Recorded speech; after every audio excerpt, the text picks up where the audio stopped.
Today, the latest weapons, coupled with the fighting skill of the American soldier, stand ready, on the alert all over the world to defend this country, you, the American people, against aggression. This is The Big Picture, an official television report to the nation from the United States Army. Now, to show you part of the big picture, here is Sergeant Stuart Queen. I am an American fighting man. I serve in the forces which guard my country and our way of life. I am prepared to give my life in their defense. Sergeant Queen has just read the first article of the new Code of Conduct for members of the Armed Forces of the United States. The code is intended as a guide to strengthen the hearts of those American fighting men who may be taken prisoner by the enemy in any future war. For if there is a next war, it'll be a total war in which ideologies, as well as armies, will be in conflict. The war will not end for the soldier taken prisoner. On the contrary, his individual battle to maintain his dignity and his honor as a free man will just be commencing. But let's listen to more of the code, and let's listen closely. I will never surrender of my own free will. If in command, I will never surrender my men while they still have the means to resist.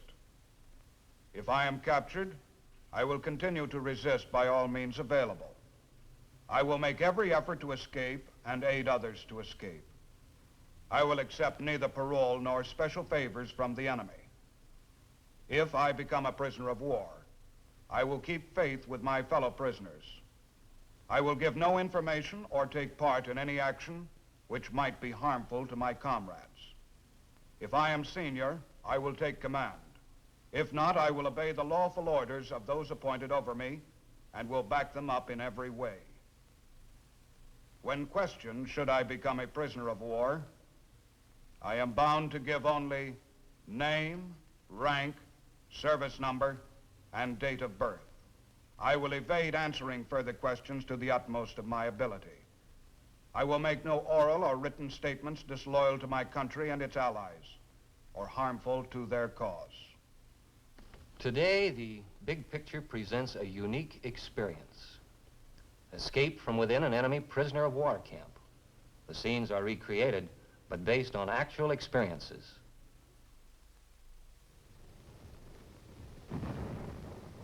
Men on the march, but not against the enemy. These men are prisoners of war, American soldiers who have been captured by the enemy, now being marched back to a prison camp.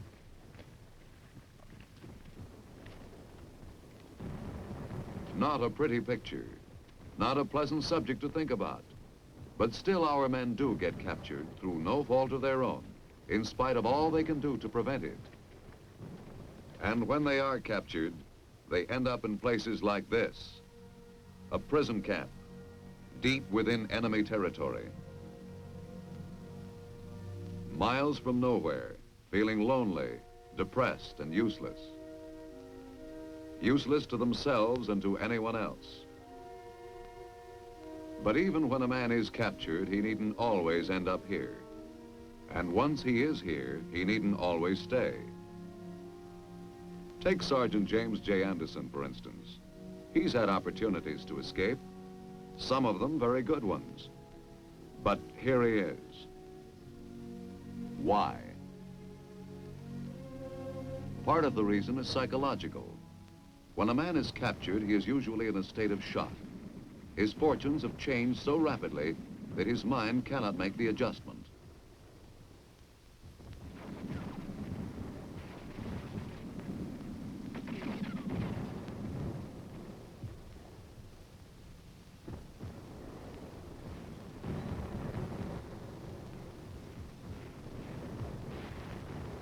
If the odds are ever in favor of the prisoner, it is here, in the midst of frontline area confusion, where everyone, including the guards, is forced to consider his own safety first.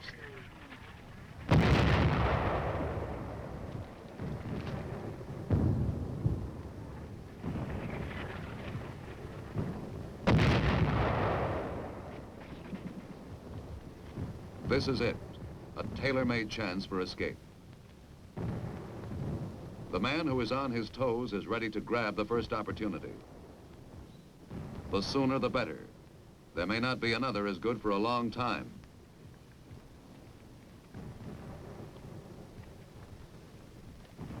There are always chances for the prisoner who has resolved to escape and is looking for the right moment. The difficulty is that only a few men are psychologically prepared to take advantage of these opportunities when they present themselves. Only a very few. Unfortunately, Sergeant Anderson was not one of them. Looking back, I can remember other opportunities, which I might have seized as well as the next man. There was that sergeant from C Company who was next to me on the march. He was a smart cookie. Stretch out the column. Stretch it out. Stretch out. He really had it figured. As we approached a curve in the road, he got us to stretch out the column because he knew this would momentarily put him out of sight of the rear guards as we went around the curve.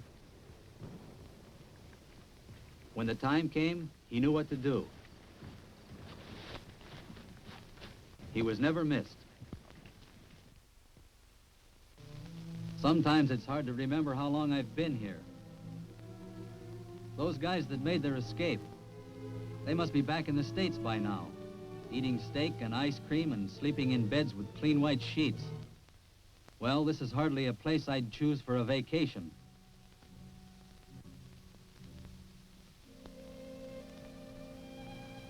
It's not exactly a pleasure resort. The accommodations leave something to be desired in the way of comfort. The food is bad and there isn't much of it. About the only thing a man has plenty of in this place is time. Time to think of all the people you haven't seen for months or years. Time to think of all the things you might be doing if only you were somewhere else. Time to rot if you don't watch yourself. Time to remember the guys who had guts enough to break out of this place. And there were some who did. Fred Wilson was one. His plan was so simple that the guards are probably still trying to figure out what happened. He simply waited until a work gang had been formed, and when the guard's back was turned, he joined in with the other men.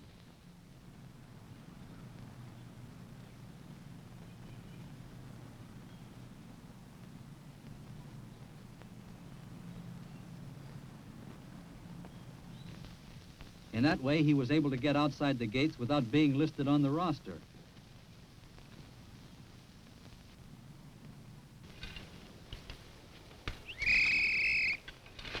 Up tanking!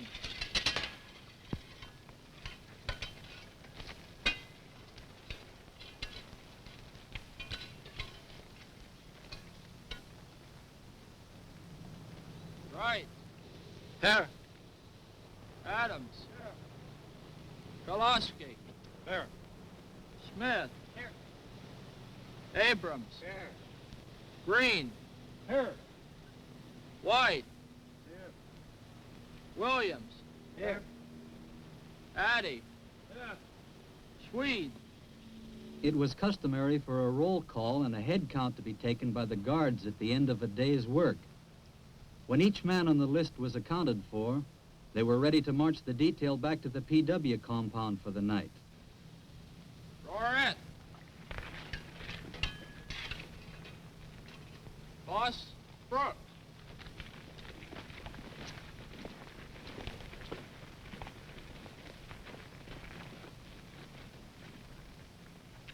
Since Wilson's name was not on the list, he was never missed.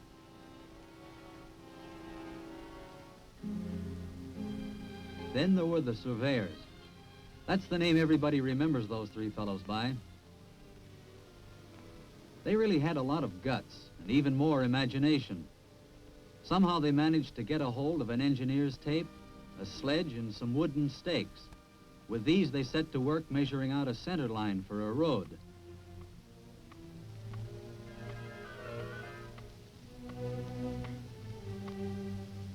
The guards assumed, of course, that they had been told to stake out the area, because they knew that prisoners never did any more work than they had to.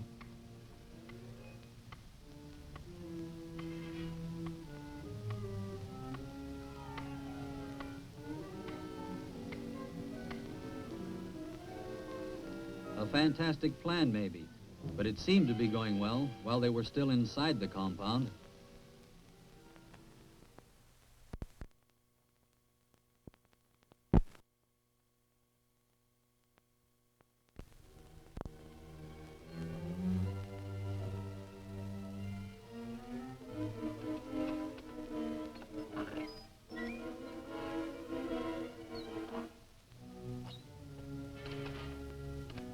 Even the guards at the gate were taken in.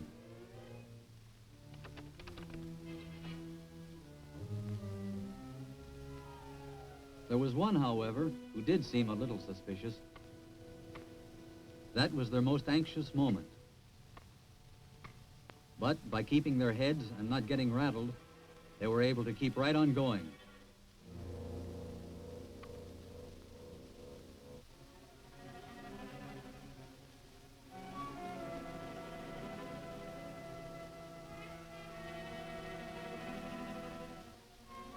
While they were sweating it out, the guards were joking about the prisoners asking them to work.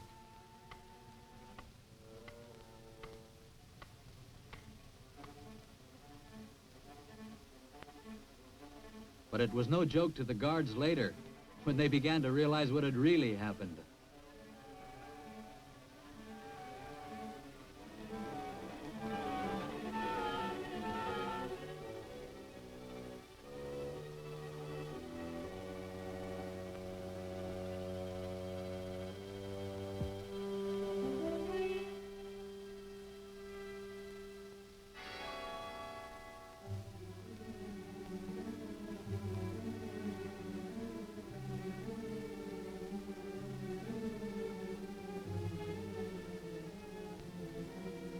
Of course, these escapes had some repercussions.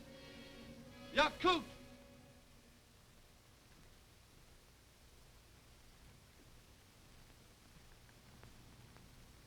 Agnes, Addis. Cigarette? Please. I hope you men find our camp reasonably comfortable. Yes?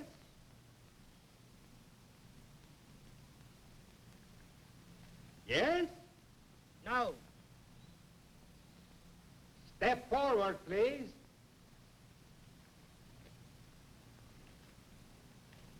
What is the complaint? We need more chow. Chow? What is this? Grub, eat, food. Oh, yes, of course. Your American expressions are so droll. Please make arrangements for more, chow. Any other complaints? Step forward, please.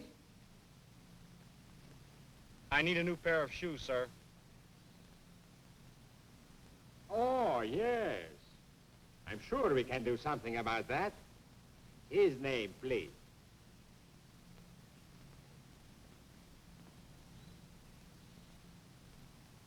Yes? I think your men have been intercepting our Red Cross food packages, sir. Oh? I think you are mistaken. But I shall certainly look into the matter. Any other men? I need more straw for my mattress. Straw? How many men need more straw? It will be arranged. More straw for these men. Now, men, I want you to do me a little favor. As you know, recently, several of your men have escaped. That is not good. Not good for me, possibly not good for you. Such occurrences may suggest to my superiors that my discipline is too lax. In fact, they might even decide to replace me. We would not want that, would we? Now, all I want you men to do is to sign this paper giving me your word you will not attempt to escape. Come, step forward, please. You can't sign that. What is that? You can't sign that. It's a parole.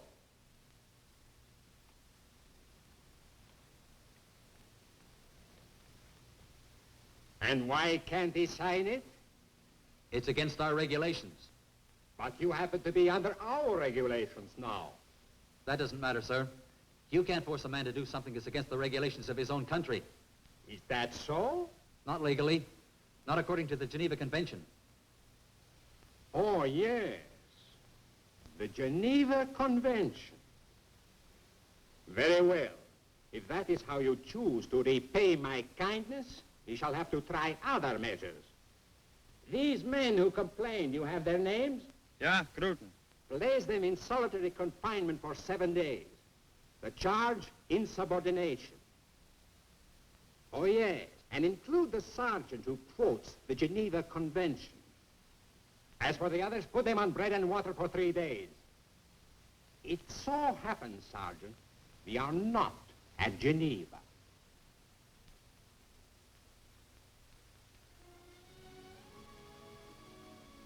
Perhaps it was the punishment, the cruelty and the rank injustice of it, which made me decide that I couldn't stay here any longer. I simply had to get out. All kinds of ideas were running through my mind. Then suddenly it clicked.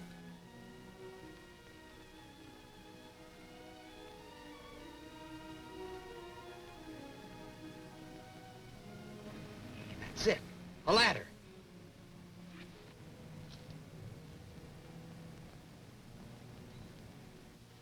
And then I thought the ladder we used would be black. But the ladder to be used as a decoy should be light-colored, so the guards can spot it without any trouble. Yeah.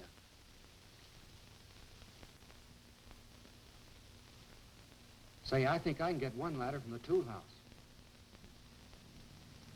Okay, Tex. Smitty and I will dig up some boards and make the other one.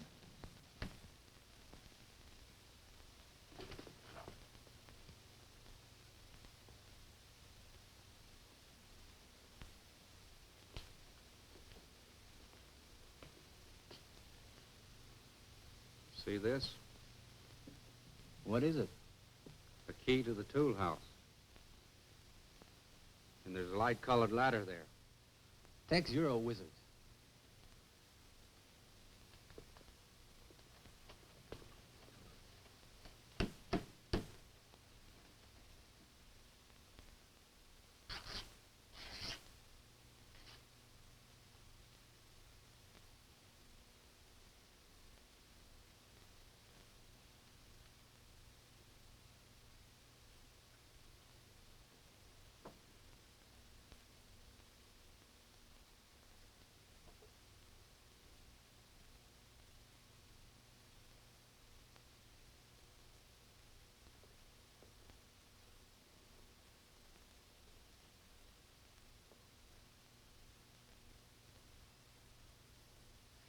Now, the ladder I can shove back to fall down, so the guards can't tell where we go over the fence.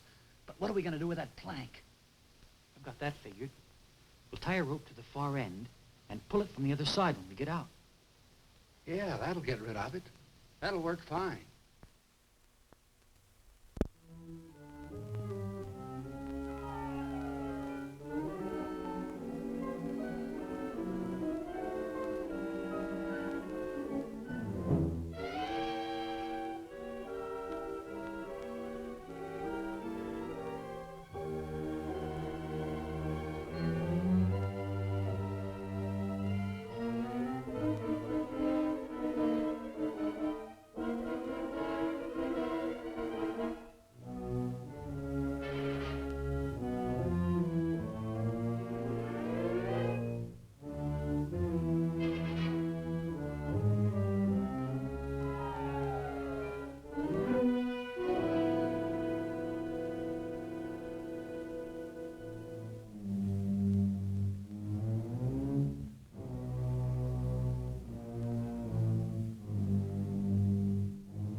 yet. Where's Smitty? He's ready. Hope Jones doesn't have any trouble with that ladder.